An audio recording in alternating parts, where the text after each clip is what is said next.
Hello students, how are you all? I hope you all are doing good. Children, as you all are aware that we were doing our revision classes, and in that today we are going to do chapter 13, Fun with Magnets. Now fun with magnet, what do we mean by magnet? A magnet is an object which attracts things which is made from iron or steel or nickel with some metal. Fine. So that is called magnet. Now how magnet was invented? Nowadays we find it out different types of magnet in our surrounding. But how magnets are invented? So there is a short story behind it that a shepherd boy in Greece whose name was Magnus. He took his goat or all the kettles to mountain to for grazing. So he had a stick in his hand and one iron nail was there at the end. Iron metal was stick to that stick so that it will not get broken from the down which is used to take help of that. So one iron nail was there at the end of that stick. So one fine day he found that a stone get stick to that particular nail which was put at the end of that stick. So what he find it out that the stone is repeatedly sticking to that stick, and that stone has that ability to stick to some other metal also. Then that rock whose name is magnetite, where the name of that rock is given after the name of that shepherd boy Magnus, the rock named magnetite, and from that magnetite we are going to form magnets. So magnetite rock had a wonderful properties. The magnetite attracted piece of iron towards itself, and when a thin strip of magnetite was suspended from a thread so that it could rotate freely, the magnetite strip always aligned itself in the same direction, which is north and south direction. So from here, from that rock, from that magnetite rock, we found that there is certain properties. One, that is it will align itself in north and south direction. Then what next it is there, that is that magnetite strip aligned itself in north and south direction, as well as that magnetite strip attracted a piece of iron also. The piece of magnetite rock are called as natural magnets. So there are certain magnets which occur naturally in the environment also. Not only the environment, that magnetite rock is only used to make some more artificial magnet also. So nowadays you find it out different types of a magnet like bar magnet, horseshoe magnet, U-shaped magnet, donut magnet and button magnet. Different types of magnet you will be finding it out in the market also.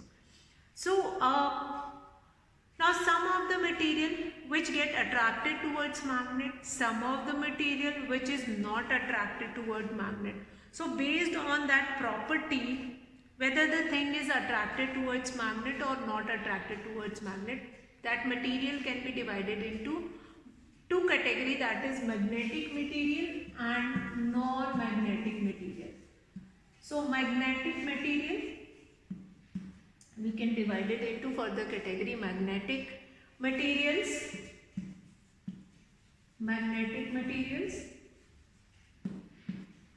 and number two, that is non-magnetic material, non-magnetic material.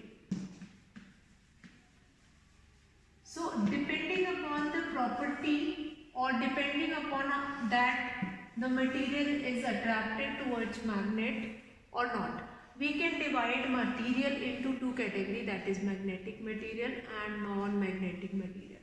Now what are magnetic material? Magnetic material are those material which attracted towards magnet. They comes in the category of magnetic material. Now there are certain material which does not attract towards magnet. They comes in the category of non-magnetic material. So those material which are attracted by a magnet are called magnetic material. For example, iron, steel, nickel, cobalt. These four are the material which attracted towards magnet. So all these material like iron, steel, nickel and cobalt will come in the category of magnetic material. Now there are some of the material which does not attract toward magnetic material. So those material which are not attracted by a magnet are called non-magnetic material. Non-magnetic material. Now this means that non-magnetic material cannot be converted into magnets. Yes, non-magnetic material cannot be converted into magnet. Now for example here, for example wood, plastic, rubber, paper, cloth, glass, leather, thermocol. So magnetic material can be converted into magnet for some time, for some duration, but non-magnetic material cannot be converted into magnetic material for a instead also for 1 minute.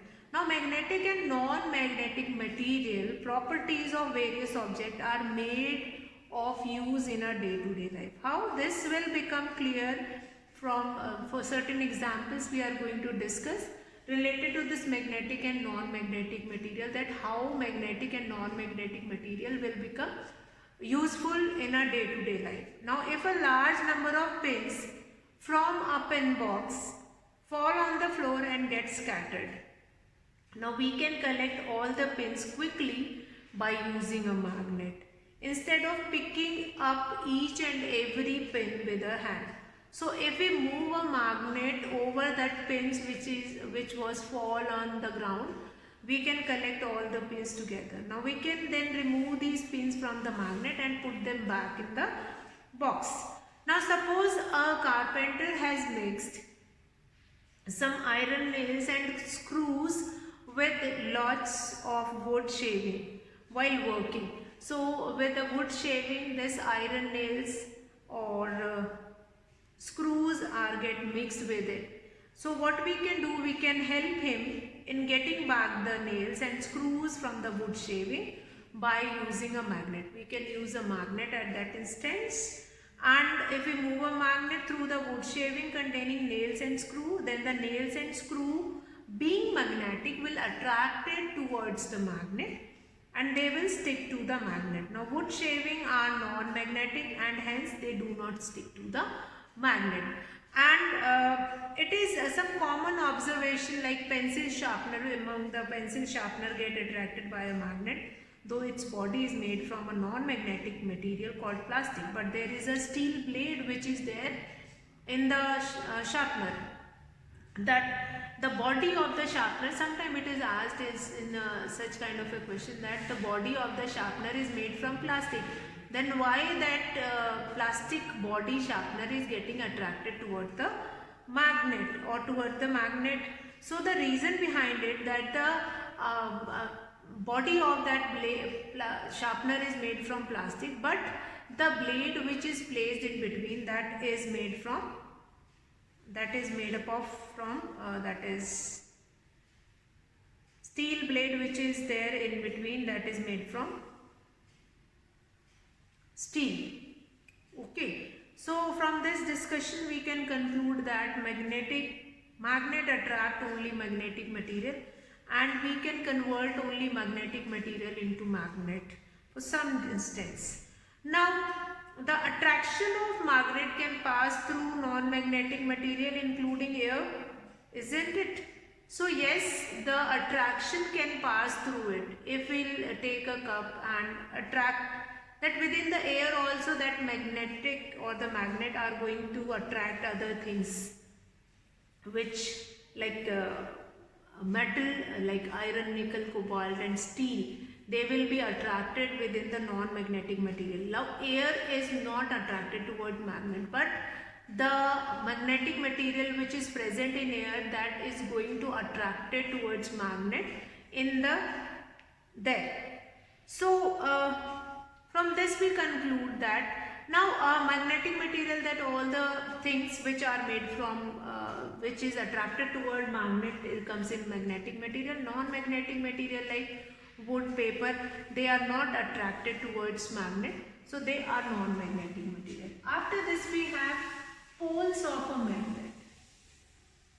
Poles of a magnet. So just now I have done two properties of a magnet. One, that is it is going to attract the things which is made from iron, nickel and cobalt, number one. Number two, if a magnetite strip we will suspend it freely, it will come at rest in north and south direction. So what does it mean? So the same type, so what we can do here, a quick activity to understand poles of a magnet. What do we mean by poles of a magnet? That we will be doing properties of magnet. Now poles of a magnet, poles of a magnet. Now what we can do for this, some iron fillings, you required some iron fillings, and take a bar magnet. Now roll that bar magnet in that mixture of iron fillings.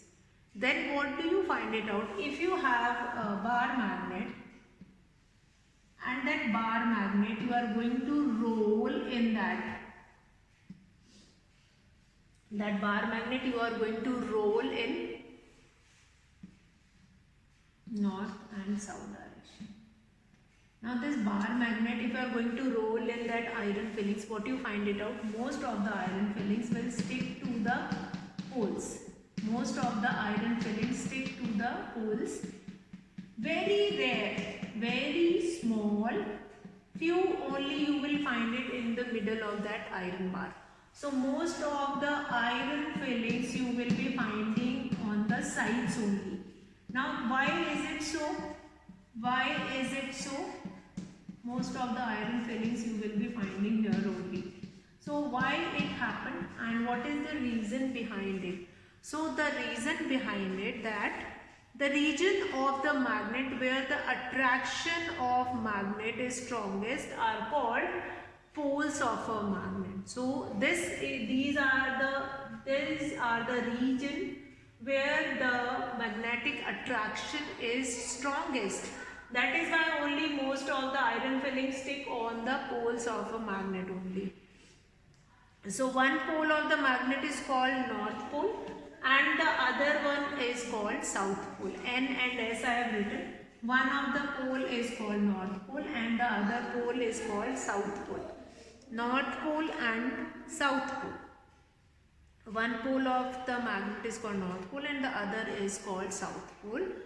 The north pole of a magnet is represented by the letter N. North pole is represented by the letter N and the south pole is represented by the letter S. Now, so what we have done in this activity, that if a bar magnet is put into a heap of iron filling, what we find it out that most of the iron fillings stick or cling or stick to it. The maximum amount of iron filling cling to the two end of the bar magnet. Now this shows the force of attraction of the magnet. Now force of attraction of the magnet always you will be finding on the poles of the magnet. Now poles of the magnet has the strongest attraction property. Fine. So these sides are the strongest where the iron fillings clings to it. The two ends of the bar magnet are called poles of the magnet. Poles are the places on the magnet where the pull of a magnet or attraction of the magnet is the strongest. Now we can now say that the regions of a magnet where the attraction of magnet is the strongest are called poles of the magnet. A magnet has always two poles.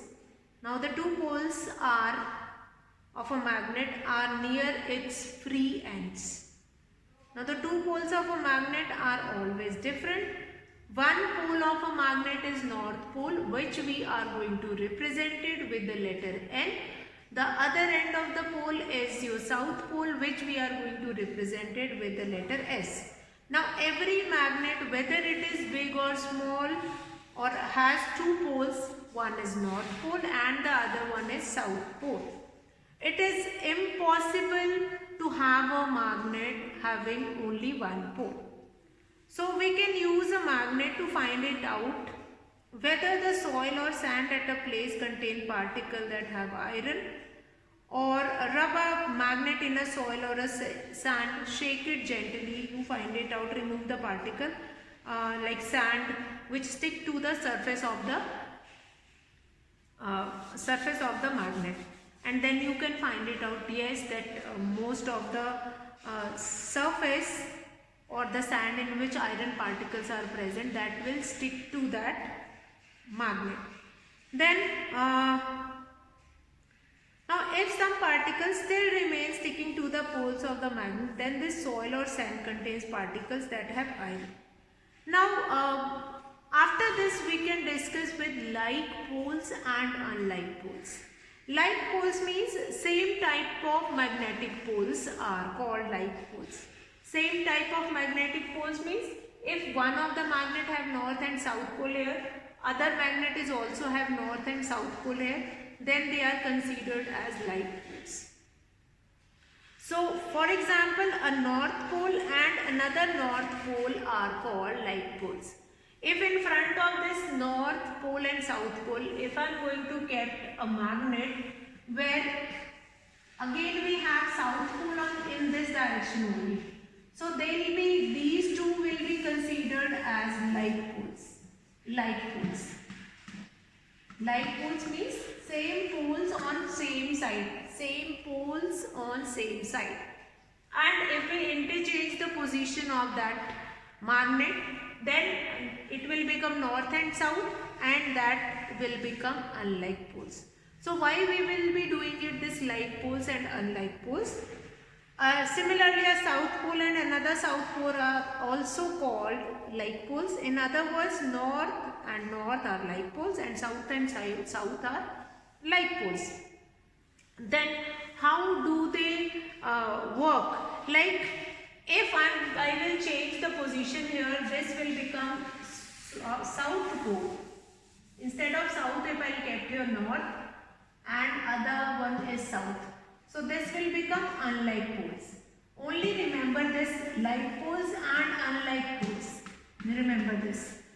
Like poles and unlike poles, and then we will be discussing the other one. So if we have south pole in front of south pole and north pole in front of north pole, then that will be considered as like poles and unlike poles. So if we have south pole in front of south pole, then that is an example of like poles. Similarly with SS or MM, that is an example of like poles. Like poles. And how they will be useful, that we are going to see next. Then north pole with south pole or south pole with north pole, they will come in unlike poles. And what is the advantage of keeping it north in front of south or south in front of north, or what are the disadvantages of south pole, north pole? So what you need to remember is that south is like poles, north is like poles. Similarly, north is unlike poles, south is again unlike poles. So poles of a magnet. So poles of magnet is important one. You need to understand, you need to remember what are the poles of a magnet. And then we will be discussing what next we have properties of magnet in our next class. So children, today what we have done today, we have finished with number one, that is your what is magnet. Magnet is a material which attract other material which is made from iron, nickel, cobalt and steel. Different types of magnet are available. A short story, how magnet were discovered, Then magnetic material and non-magnetic material. So magnetic and material and non-magnetic material we have done. So poles of a magnet we were doing. In the next class we will be starting with this poles of a magnet only. That's all for today, children. Have a good day.